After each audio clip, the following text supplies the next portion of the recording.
Hey everyone, welcome to the newest episode of On That Note with Parker Whirling. Today's guest is an R&B singer-songwriter multi-instrumentalist based in Los Angeles, California. He's got a new song called Communicate out right now off of his new EP, To My Pain, which will be out in October. He's even worked with Rihanna. Please welcome Keithian. Yo, what's up, brother? Hey, what's up, man? How you doing? Pretty good, man. Good to see you, Parker. Great to see you. Thanks for coming on the show, dude. I appreciate it. Yo, no doubt, man. Thanks for having me. It means a lot. Yeah, of course. Hey, where do we find you? Your studio looks really nice. Is this your home studio? Yeah, this is my home studio. So do you make most of your songs right there where you're sitting? I start here and then I move from there. Gotcha. So So I'll start here and then and just do my own thing. And then people for instance, I have a session this evening where somebody's gonna come over and work with me on some things. And then when it's time to take it to the big dogs, we take it to the big dogs. Sometimes big dogs come here. I don't know, man. It's just kind of whatever. I'm pretty efficient with everything I need here for the most part. But you don't get that. You kind of have to go out to outsource to get certain sound. So yeah. Yeah. Do you enjoy the working from the comfort of your own home, or is there something you like about going to a bigger studio occasionally? I love both. So I love working here, and then I love the comfort. Yes, of course you can't beat the comfort of your own home. You know what I'm saying? And Right. then from there it's like, all right, cool. So I also enjoy going to other places to record and have experiences as well. So you just put out a new song, Communicate, a couple weeks ago. How does it feel to have it out? Feels so good because I had that song in my heart for I had written it probably in 2014 after a crazy incident happened. And it was just in my heart, just juggling kind of like a letter to someone. And, we were just, something happened that was really surface.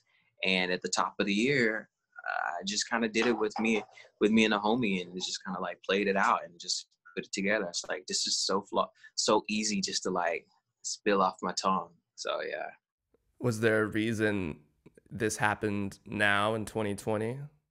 Well, it happened now in 2020 because it just kind of felt so damn good, and I just got a chance to settle myself and just listen to myself and just you know what, put out your emotions. So Communicate is a single from my upcoming EP entitled To My Pain. And basically what I did on this EP is I've been an artist for a while, and producer, writer. So I've been writing for other people and just being the voice of a lot of stuff, but I didn't really take much time to kind of put out what I'm totally feeling. So literally everything on this EP and all the songs you hear is what was in my heart or what I was already feeling or something. So yeah, really surface music, man. So I'm excited that people can hear it, and the timing did work right. Yeah, I love Communicate. I love Pillow Talk. Those are both great songs. So you do have a new EP coming out, To My Pain. Did you approach writing and recording that any differently than you have previous projects? I didn't really approach it any different from most projects. A lot of times, like I said, I'm just usually writing and producing music. And I'm usually doing it just because that's what I do every day practically. You know what I'm saying? So some songs I'll be like, whoa, this hits me very well. This is so me. It's hard to give it away, or giving it away to the right person is what I'm looking for. If I don't find that right person, or instantly it just feels too personal, then I'll pull it from me and keep it. And in this case, me and Oliver, the homie that I work with this on, we were literally writing for a Rihanna project that's supposed to come out. Hey, can you talk about it at all? I don't know anything about it. So this has been a year of time, this time last year, everybody's still writing for Rihanna's new project. And after we did what we could do for her, hopefully, she takes it and she's grooving to it, it's oh shit. Anyway, long story short, after that kind of was happening, he and I had this vibe, so we just kept on writing, and then he's like, "I'm gonna come to your studio and we just kick it and work." And we did that for like probably a week and a half, and it was just kind of, we had all these precious songs. So you guys wrote those, or you met at this session. How did you get into this session? How did you end up Uh, working on yeah, sorry, I'll let you go. Yeah, our people just put us together, bro. Like literally, everybody's kind of doing these writing. Everybody's secretly been writing for Rihanna for a couple of years and whatnot. And then you'll get some requests from different people. Some of her people will reach out, and then they'll be like, "Yo, she's looking for this type of style." We're like, "Oh shoot, we're two Caribbean dudes, babe. You know, he's a Caribbean dude. Like I've got the jazz island flavor, you know."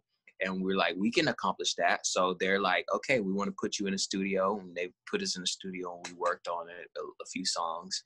And yeah, we got some feedback, and we don't really know where that landed. But at the same time, I think working with someone or writing to something for somebody like Rihanna is usually kind of like a surprise. So even if they're like, actually, we didn't take the song, we just took the concept. I'm like, can I just be seen? You know what I mean? Right.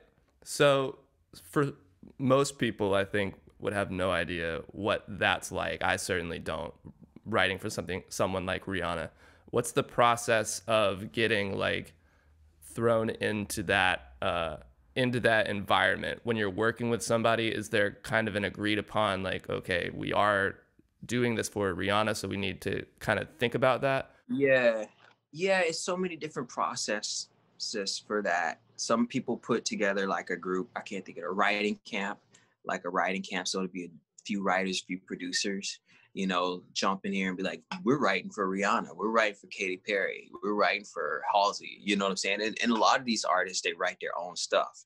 But at the same time, just like anybody else that needs inspiration, after doing so much and being so busy, we get in there and we start writing a song. They'll take sometimes listen to the song. The people be like, well, she's on this vibe right here. And then maybe they'll send it over to the artist to give notes.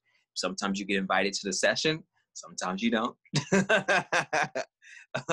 they You go back and you may rewrite it, and then or reproduce certain things and make it a little bit better, and they just kind of work back and forth with you. Me as a writer producer, I just pretty much do as much as possible and then let it go. I'm not one of those guys that are kind of like, oh, I need this to happen, I need this to happen. I'm kind of just like, man, if it works, it works. If it doesn't, it doesn't. So like in this case, I softly just wrote, and I don't know, it may happen, it may not, I don't really know. I've gotten placements in the past where they just kind of happen, so I figured that, like, you know what, let's just let this go and do it.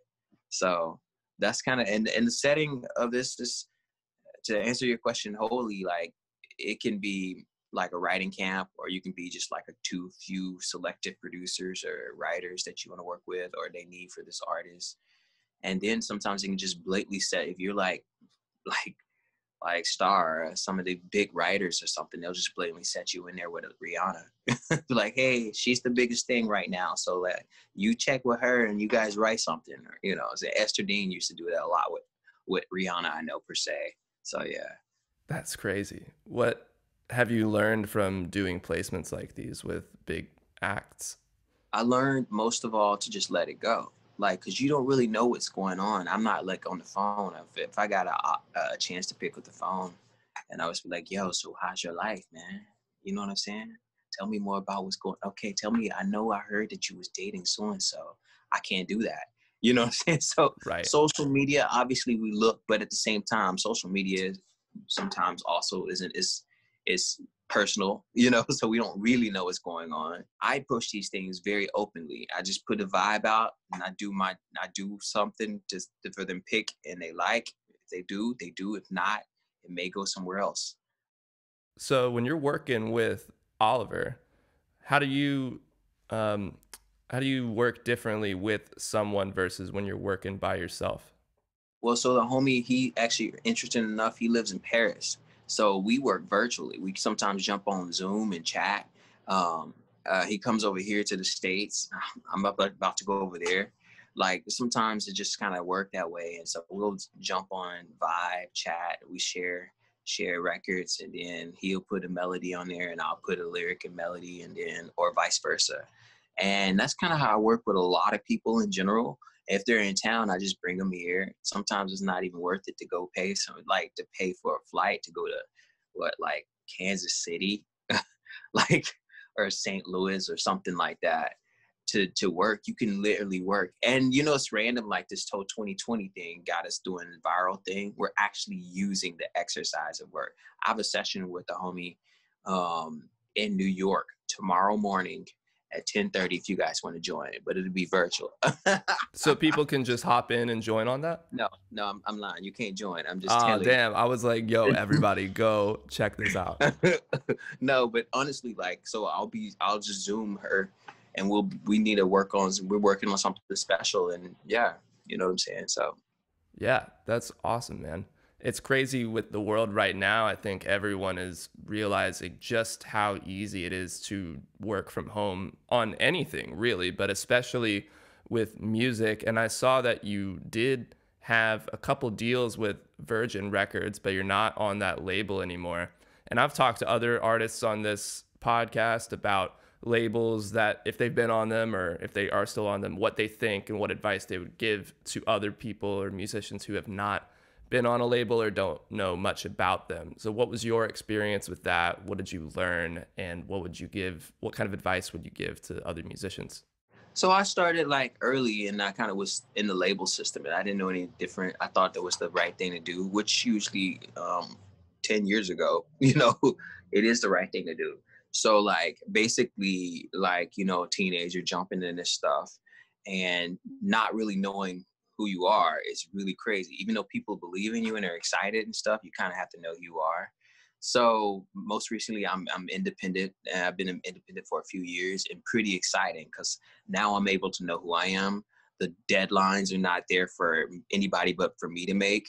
Like, I work with a smaller team opposed to like a team that don't know who I am. You know what I'm saying? Like, you can literally be signed to a major label and the president don't know who you are.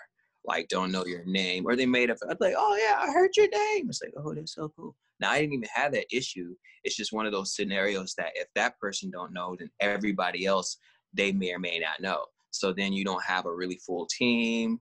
You know, people are like doing their job. Everybody would rather work for the name that's bigger opposed to the smaller name.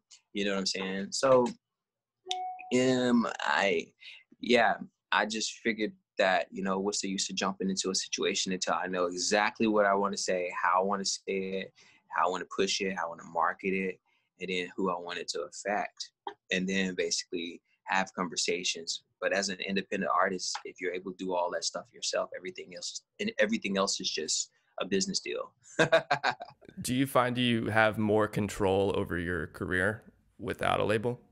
100% more control. The only problem is that you have to find your own means of funds. The whole thing with this whole deal isn't anything but labels are a bank, basically. Yes, they do have marketing geniuses and things like that. But honestly, you can market the best music ever, but if that person doesn't know how to actually be that person or be that artist, or they don't know their brand or something, then you can still get lost. So like, I think that's humbling experience for artists like myself who has been in the industry and got a chance to have some of that major label appeal or work with some of the larger A&R teams or whatever. So I learned, and now I'm just doing it myself. And I'm excited. I have a few close people that I talk to, work with, and everything. So yeah. So you said you kind of put together a smaller team after leaving the label. What is that team? What is that nucleus? Honestly, it consists of one of my friends that's been day to day, who was hired with the one of my managers, like, and we've been knowing each other since teenagers, like just working in the music, and he's always been supportive. Um, Cameron, his name is Cameron. People know him, like my friends and people that work with me know. So like Cameron's always got my back for the most part, and then we've been kind of working with other people that just want to be a part of things. You know what I'm saying? So is there anybody or any kind of quality, I guess, you would recommend musicians who are growing up wanting to, in this world right now, wanting to make it big or just make money doing what they love? Is there any kind of quality you would say, hey, you should like really hone in on this, or you should really pay attention to that? Me personally can't tell anybody what that quality particularly is, but I would say if I can give an overall quality, like since we are having this virtual and the world is virtual, take advantage of it. Meaning that like everybody wants to move. I have so many musicians that hit me up and stuff like that. They're all like, I want to move to Hollywood. I want to move to LA. That's where it's at. It is, but at the same time, that's also the reason why it's so fucking expensive. And there's so many more people here. So if I told any artist, any performer, or anybody else the quality, like to gain a better quality of like your career or whatnot, I would say to do it the best you can in your region. It doesn't matter if you're in a small town. Most small towns are connected to larger towns or cities, metro areas. But do the best in your region because you can literally gain a fan base that's literally genuine with you. And then from there, they'll always support you because you guys breathe the same air. And so, yeah. I moved to Los Angeles for acting, but also did music. And it was the same kind of mindset of I'm going to go to Hollywood and I'm going to take my shot here. And thankfully, it did go well enough. I've been here for 5 years now, but it's at the point now, especially after Corona hit and everyone's virtual. It's like it doesn't matter where you are, you can work from anywhere. And of course, with the entertainment industry and acting, like no one's on set anymore. So like it doesn't matter where you live at all for acting and music, with everybody being able to make music in their bedrooms with an audio interface that costs $100 and some headphones and a guitar or whatever and a computer. You can make the best music. You can make the same music you're making there than you can when you're inside Hollywood, because you wouldn't be able to afford to go to the best studio immediately, more than likely. You know what I'm saying? So it's Right. just one of those things where now we have the means to make it happen anywhere. As an actor, now they shoot. It's currently, I know it's funny, but I know the climate here that they're not even really shooting here in LA. So just think about if you came here to shoot, they're shooting in Toronto, they're shooting in New York, they're shooting in Atlanta. You know what I'm saying? Mm-hmm. So it's interesting enough that they're shooting in Europe. Like it's interesting enough that it's like this is the testimony to just do it big where you're from. Like, and then you can like people will seek you to come here and they'll give you money or you'll have the money, or you'll realize some musicians just fly back and forth and stay for 2 weeks and then go back home. And there's something to be said for staying where you are based because you're taking in all of that culture around you instead of being transplanted into a place like Hollywood where everyone's a transplant and everyone's just trying to like figure out their own thing here. But it's like this isn't exactly a genuine place by any means. I think you're not really gonna find like your roots in Hollywood if you moved here. But Yeah. that's coming from me, and I did that, and I'm like, now I'm looking back at like I'm glad I came, but with everything going on right now, does it make sense to stay, or does it make sense to go back to a place where I can do all the same shit and pay a lot less money? Right. I have two friends that literally left just during this moment, and I did too. I actually left. I went back. I go back and forth from home, but I didn't come. I left earlier part of the summer, and I didn't come back into the top of August just because I'm like I can do everything. People saw me on virtual, and I would tell them. So all my followers and my fans, they'd be like, "Oh, he's not here. He's not in town," but I'm like still doing the same thing. So I'm like, "Yo, see, you can do it anywhere." So yeah, So home is New Orleans for you, right? home is Louisiana and East Texas. So yeah, I grew up in between New Orleans, Louisiana, and then Texas, Longview, Texas to be exact. It's outside of Dallas. So yeah. Gotcha. Was there anything about those locations that influenced your music or your music taste? Yeah, dude, nonstop. Both sides of my family are musically inclined.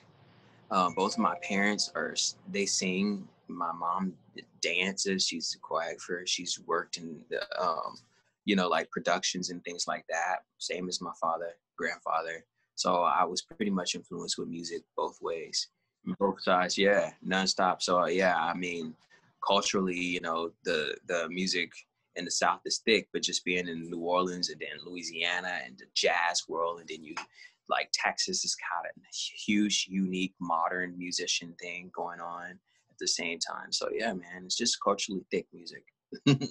I went to New Orleans a couple of times, and every time I went, I was just blown away by all the bands on the street and how much of a festive feeling it is there. I feel like if I lived there, that how could that not influence the way you write stuff? Right, dude. It's interesting because like I play woodwinds. I play saxophone, Yeah, that's alto so soprano. sick, man. Yeah, yeah. But I can actually play clarinet a little bit too, and it's interesting because like just listening to the way the world is in Louisiana, where I'm just walking on the street and it's normal to hear a trumpet across this like in the neighborhood. Like, oh, it must be somebody practicing trumpet, and you don't have to be inside the house. People can be outside and they're just like playing or obviously you've probably been to a quarter when you go downtown, people are playing drums and dancing and stuff like that, so that's very common for me. Here you come to LA, is you hear a lot of the cops flying. That's what you hear. You hear Yeah, the beat, just like lots of helicopters. helicopters. Right, helicopters and like horns, but like car horns and stuff like that. So it's a different type of jungle. Definitely a different type of jungle. Yeah. That's funny because I actually played clarinet in fourth grade. I don't know anyone else that has played clarinet. Shout out to the clarinet. It's a very Shout underrated out to the instrument. clarinets. Very underrated, but it's in there. People don't know. Yeah, it is. All right. Well, I think that's going to take us to the last five. I'm just going to ask you five quick questions and we'll be out of here. Yep. It's just like speed thing. This thing scares me when everybody says, this is a quick five. You got 10 seconds to answer 50 questions. I'm like, okay. Yo, that's funny But because I was calling it the fast five and then it didn't go by fast. So I stopped calling it that because I'm like, I'm not putting on this pressure. Like, right. let's I just get it. take our time, answer the questions. It's no big deal. Okay, here's the first one. In the studio or playing live? Oh, and playing live always. Yeah, always? Even if I'm in the studio, you guys, people, if they watch, they'd be like, oh, he's doing some live shit. But Yeah. yeah. Why do you like live more? It's got the feeling. I found this out recently. I'm more like I can play the guitar all day by myself or whatever, or I can just play instruments. I can just do music by myself. But when you got somebody else's energy, it gives you inspiration. So like just being live, like it's like, whew, I want to do my best for them. Because for me, I'll be like, I'm getting lazy. That's very generous of you to want to give your energy, like you just want Yeah, to, it is an energy exchange. exactly. That's how I look at it. I miss playing live. It's been a long time. Me too. All right, question number two. What is your favorite instrument to play? Saxophone. Saxophone. That's the coolest instrument to play, I think, hands down. I'm so lucky. I started playing saxophone when I was seven. Yeah. And and it's been a roller coaster. It's meaning like when I'm back at home, I just play. But like the industry kind of pulls it away from me. Like, there's no jazz music. I'm like, yes, it is, Yeah. So, or there's no jazz and pop music, pop and R&B like that. I'm like, yes, it is. Anyway, so with the roller coaster of not technically being respected as a horn player in the commercial line, if I guess you say pop culture business, like I've had a roller coaster with playing. But what's crazy about that stuff, and I'm so lucky about this, is that I can literally pick it up and just, it feels like it was yesterday. So I was like, all right, cool. Yeah, something is a part of me, dog. Just like riding a bike. Yeah, exactly. So yeah. Have you ever played in other people's bands as a saxophone player or just on your own stuff? Yeah. I played in other people's bands. I've done a lot of stuff like that. Like I'm gonna work on some jazz records for you guys. I've actually done some jazz records with other people, just collaborating, and we haven't got a chance to get them out yet, but very soon. Hey, I can't wait to hear it. That's going to sound Me awesome. neither, bro. Me neither. I haven't heard it in a while. All right, man. Third question. Who's your dream artist or producer to work with? I would say it would be Prince, but Oof. Rest in peace. right. So So someone I who's won't. alive.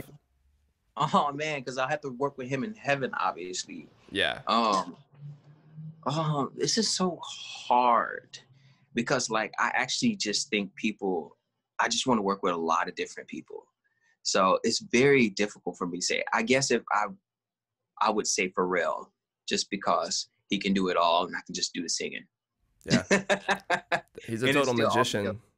yeah, exactly. I can learn from. I can be like, okay, let me just sit here. You tell me what to do. Oh, you want some input? And I'll be like, blah, and then I'll be like, did you like it? I'll just be like learning. It'd be an incredible experience. And what's cool is I know that the music could come out dope. Oh, of course. I mean, he's everything he touches turns to gold. Exactly. Do you have a favorite project that he's been involved in? Um, yeah, I do. I love his Girls project. Is it is it called Girls? Yes, Is the that one where his own or his own album, I think. yeah, yeah, yeah. And I like a lot of the Neptune stuff, dude. I like a lot of nerd Neptune stuff. Like, it's a song that I play all the time called Bobby James, which is very old. Hmm. But I love that from NERD back in the day. I was a kid, but that shit is dope, you know? Yeah, I don't know Bobby James. I'll check that one out. But I did like the newest Nerd record. That was the one that really kind of like got me into them. But I always knew of Pharrell and of the Neptunes and all Yeah, that. dude. I just like his music. He just did something on the Beyonce stuff, and it's just like you just don't even know because he's so talented. He's making like an Afro beat thing.